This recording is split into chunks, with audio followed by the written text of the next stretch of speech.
guys, it's Monday. Actually, it's Friday. I just got out of my first class and it was awesome.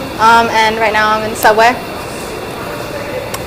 I filmed that on Friday after my first class, my first day of class. It was really exciting and I wanted to share it with you guys. I was on the way to have dinner with Chris, Julie, and my cousin, Jennifer. I wanted to share my excitement in my little subway station.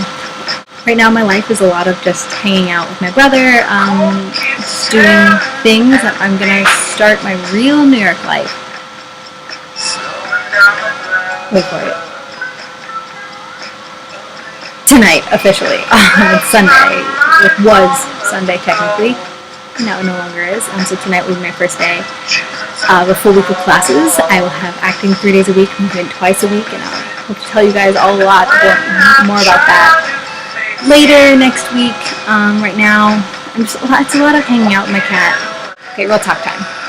I noticed something recently and I would like to ask you guys a question. But first, story time.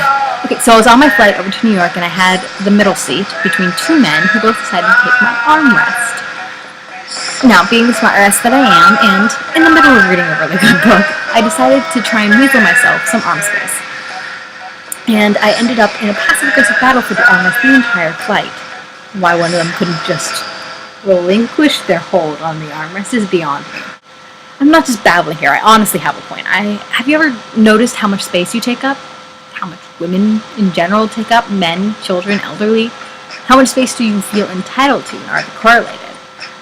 Relying on public transportation the way you do in a big city, there are lots of opportunities to people watch and notice patterns and trends amongst large groups. And there's something that I noticed is that men, particularly masculine and older men, and when I say masculine, I don't mean masculine features, but more akin to their sense of style, because that's something that you choose for yourself. So I noticed that men tend to take up more than their fair share of space, and they certainly give you strange looks when you, as a female, take up as much space as they do. For instance, you don't cross your legs. You don't make yourself smaller for them. You don't take up the smallest amount of space possible. Why is it that we as women make ourselves smaller? Because men have no anatomical thing stopping them. Despite what I used to think, actually, your genitals do not affect you crossing your legs. You are able to. You're just told you don't have to. I'm easily able to cross my legs because since I was 4, before then, I was always told to keep my legs shut, close my legs, keep it together. And whether or not you're wearing a skirt, it is irrelevant.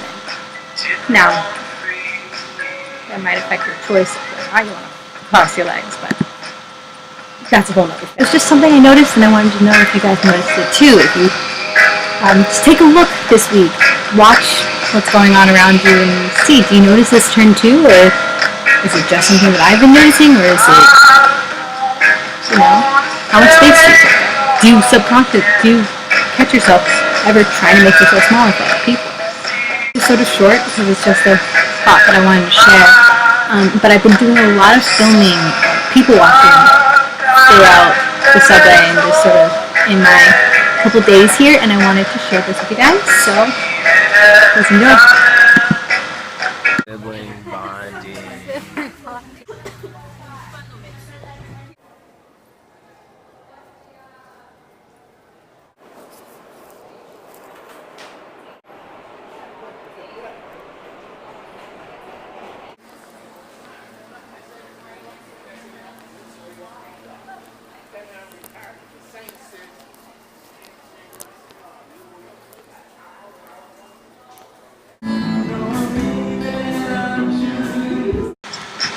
I hope you got a kick out of that.